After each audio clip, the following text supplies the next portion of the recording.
Okay guys, ito ang ating Linea model unit dito sa Tanawan Park Place.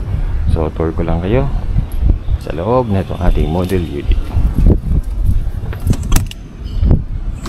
Sa pagpasok natin, dito located ang ating staircase papunta sa ating second floor. So concrete yung staircase natin na nakatapat siya dito sa may malaking glass window.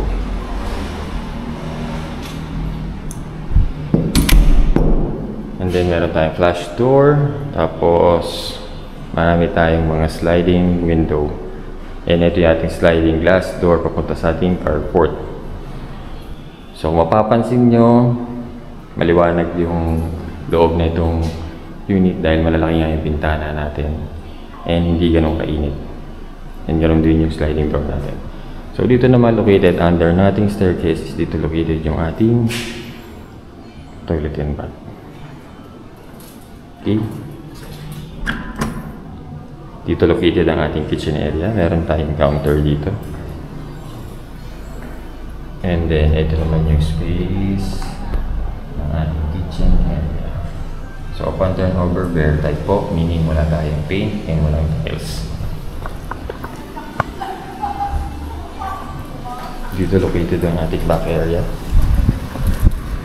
So meron tayong 2 meters na space dyan. At dito nakalagay nating sink.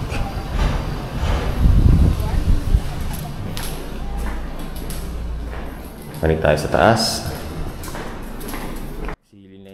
Si Linea po pala natin ay meron tayong provision for 3 bedroom. So pagpanik natin, dito na located yung ating toilet and bath number 2.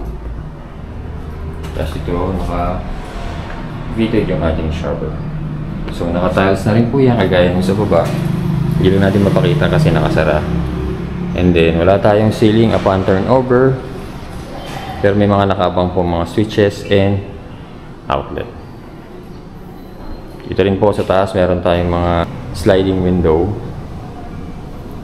So ayan, divided dyan dahil meron tayong provision for 3 bedroom. So ito yung isang bedroom natin, dito and dito. So upon turnover, depende po yan kay buyer kung anong or kung paano niya ahatiin itong magiging room dito sa taas ng space.